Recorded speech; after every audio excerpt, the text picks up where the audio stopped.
Thank you very much. This was our last year's presentation. That is me. There's no disclosures. We have ocular trauma. We know that there are a huge number of people around the world who are blind due to eye injuries. And I have been one of the persons who has suffered injuries and orbital injuries and fractures myself, not once, but 6 times. So this becomes a very important subject for me. 6 of my severe accidents and across the city of Bombay as well as Navi Mumbai.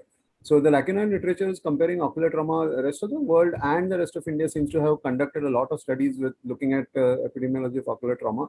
The East data is there, the Northeast data is there, the North data is there, the South data is there, but there is Lacunine literature about the metro and the non-metro in Mumbai and Western region.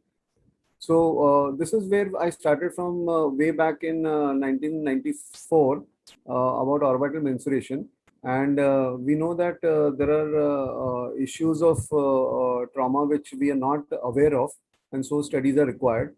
Infective agents differ in different regions. We are seeing mucormycosis right now, so we now understand that much more better. Sometimes some patients are very good for 10 years and with an implant, and then suddenly this happens. And then when we look at it and drain it, it turns out to be a cold abscess in the implant, and it's not an implant which was faulty. The implant was good for 10 years. So a long-term follow-up, which means something like this for 10 years, is not something which is available in literature. So the aim of the study was to study the epidemiology of eye injuries in patients with major trauma in 2 cities in India, determining in Western India in metro versus non-metro city, the incidence, etiology, outcomes, and association with fractures. So we've questioned everything. We have data of the developed world versus the developing world, and we know that the developing world data differs. So that is rural Nepal we have, and we have Australian data. When we compare that, we see that it is quite different. So the importance of data is that policy can be made based on this data. Western India have different severe accidents. In India, there are only 4 population-based studies of eye injury. There is no major epidemiological study of Western India. So we did an analysis of the trauma audit database data from 43,982 patients on 6 centers across Mumbai and Navi Mumbai. The research adhered to the tenets of Declaration of Helsinki. All medical records were anonymous, and no patient information could be extracted except for the statistics. The visual acuity and all the ocular trauma classification system and the bed score and others were used. A Medline search was done to find out if we have any data which can be compared with this data. The results were 79% were men, so this was predominantly almost 80% men. The median age was 37 years. 65% were ocular injuries were due to road traffic accident. 82% had good outcomes. Mean follow-up for 7 years. 7 years plus or minus 1.8, so that's almost around 10 years. The annual incidence of eye injuries was 24.89 per 1 lakh.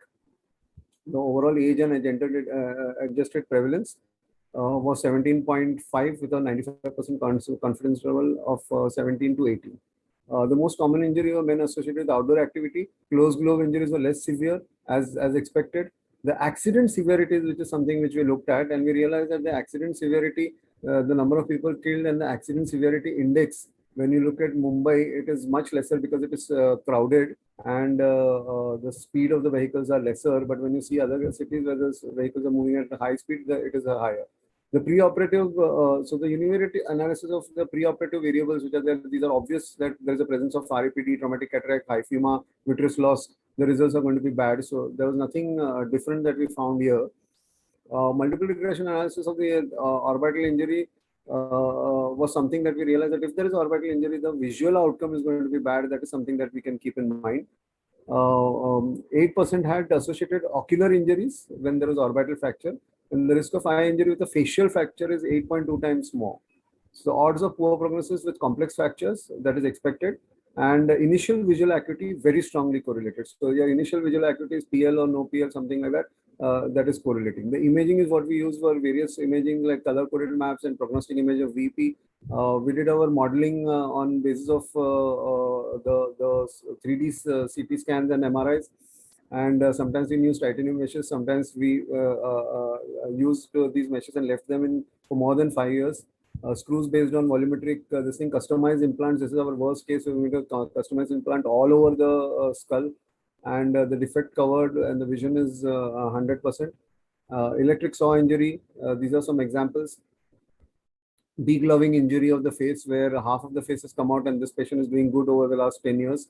3D reconstruction of CT scan is done to look at the chopped bone in a chopper injury. Multiple pellets and foreign bodies inside the eye removed along with the fracture associated with multiple muscle abnormalities. There are hypoglobus, which we have seen. NOE fractures type 1 and NOE fractures type 2, where we have fixed them with bigger, larger screws which are used by orthopedic surgeons. Canalicular system involvement is something that we have seen. NOE type 3 with lacrimal sac resection is what we have seen. The lacrimal sac goes behind. And we have done that, held that with a transnasal wire. And the lacrimal sac is advanced and the patient is doing good over a period of 4 years now. Sometimes orbital hemorrhage is something that we have missed as mistaken for a orbital fracture. Orbital trauma hemorrhage. Cosmesis is important, and that is something that we have taken care of. We've used staples, we have used glue. We have seen compartment syndromes, roof of fracture, brain gets involved and your CSF area there. I've just got a couple of slides more. And the orbital roof with levator disinsertion is something that we have seen. And some need endoscopic approach and some may be treated. The worst cases is something that you may have something like this, where even the optic nerve is involved and it gets missed because you're concentrating on the front of the eye. In some cases, you may have a up course and then you may have a necrosis and then you may come back. So life is like an ECG. If there are no ups and downs, you probably are dead. Foot fractures. Sir, sorry to interrupt, but so hypoglobus and these are some of the cases where we have drained. So it compares with the Australian data, Singapore data, one long-term study of this thing, rural data, our rural data compares, South Indian data it compares, and we have done these other things. So cost effectivity, we have done similar things, and to our knowledge, this is one of the study of this kind, and it may have potentially experienced patients who have suffered minor ocular trauma and they might have resolved on their own, like our asymptomatic corona cases, and gone to other smaller clinics. Conclusion: largest multicentric clinic audit across 2 cities, only in local areas, but a large geographical expanse and can help in health policy formulation. Those are my